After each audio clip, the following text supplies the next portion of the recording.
Kadang musibah datang tidak satu persatu. Ia datang seperti badai, menyapu hidup kita, hingga yang tersisa hanya diam dan kehilangan. Tapi, pernahkah kamu berpikir bahwa di balik setiap duka, ada sesuatu yang ikut datang dari dunia yang lain ini? Kisah nyata yang terjadi pada tahun 2021 tentang pasangan suami istri bernama Asep dan Asti. Asep 40 tahun, buruh pabrik.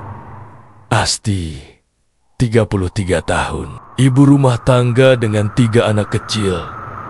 Hidup mereka sederhana tapi cukup bahagia. Sampai suatu hari, kabar duka datang. Ayah Asti meninggal dunia. Kehilangan itu membuat Asti hancur. Apalagi sejak kecil, ayahnya adalah sosok yang paling dekat dengannya. Malam pertama setelah pemakaman, Asti bermimpi ia melihat ayahnya duduk di ruang tamu, menatapnya tanpa kata. Dan anehnya, di pagi harinya tercium aroma dupa di ruang tamu. Padahal tak ada siapapun yang membakar dupa di rumah itu. Belum genap 7 hari setelah pemakaman, Asep dinyatakan positif COVID-19. Ia harus segera diisolasi di rumah sakit.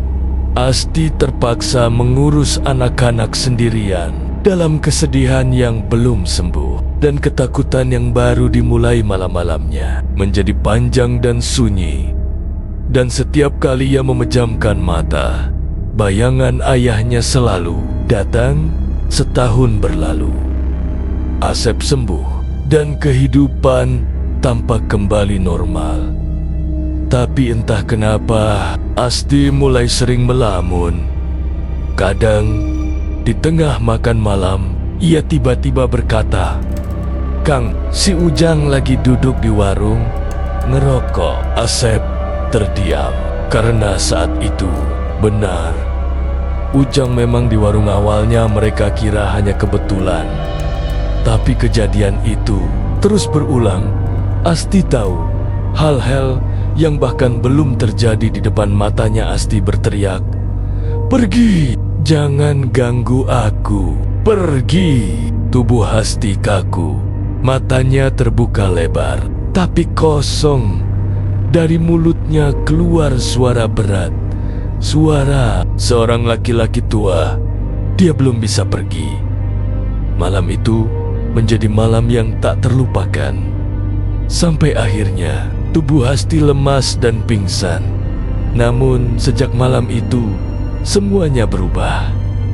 Keesokan harinya, Asep membawa Asti ke seorang tokoh agama, Abah Haji, pimpinan pesantren yang dikenal sering membantu orang kesurupan. Begitu melihat Asti, Abah terdiam lama, lalu berkata pelan, "Anak ini bukan kerasukan biasa. Ada bagian dari jiwanya yang pernah lepas." Saat doa mulai dibaca, Asti berteriak histeris. Dari mulutnya keluar suara-suara aneh. Ada yang menangis, ada yang tertawa. Dan ketika semua reda, Abah berkata, dia diberi karunia, tapi belum siap menerimanya. Beberapa minggu setelahnya, Asti mulai menunjukkan perubahan. Ia tak lagi kerasukan, tapi menjadi sangat peka. Ia bisa merasakan makhluk tak kasat mata. Bisa tahu seseorang sedang diganggu hanya dengan menatap matanya. Suatu hari, seorang tetangga datang membawa anak kecil yang menangis setiap malam. Mira hanya membacakan doa pelan. Dan malam itu, anak itu tertidur tanpa gangguan lagi. Sejak itu, nama Asti mulai dikenal. Bukan lagi sebagai korban kerasukan, tapi sebagai orang yang bisa membantu orang lain. Meski begitu, Asep kadang masih melihat sesuatu di mata istrinya. Kadang di malam yang sepi, Asti menatap ke langit sambil berbisik, "Aku masih bisa lihat cahaya itu, tapi rasanya bukan dari dunia ini." Asep tak berani bertanya lebih jauh, karena ia tahu sebagian jiwa Asep pernah pergi ke tempat yang tak bisa dijelaskan.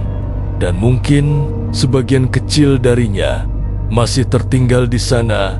Ada hal-hal yang tak bisa dijelaskan dengan logika. Terkadang duka membuka pintu menuju dunia yang lain.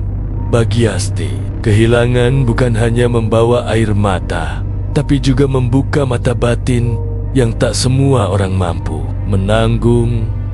Apakah ini anugerah atau ujian? Hanya waktu yang tahu. Dan sampai hari ini, setiap malam Asti masih tetap berzikir dan bersolawat. Katanya, untuk perlindungan diri dan keluarga atau mungkin untuk sesuatu yang lain. Karena di dunia ini, tidak semua yang kamu lihat itu nyata.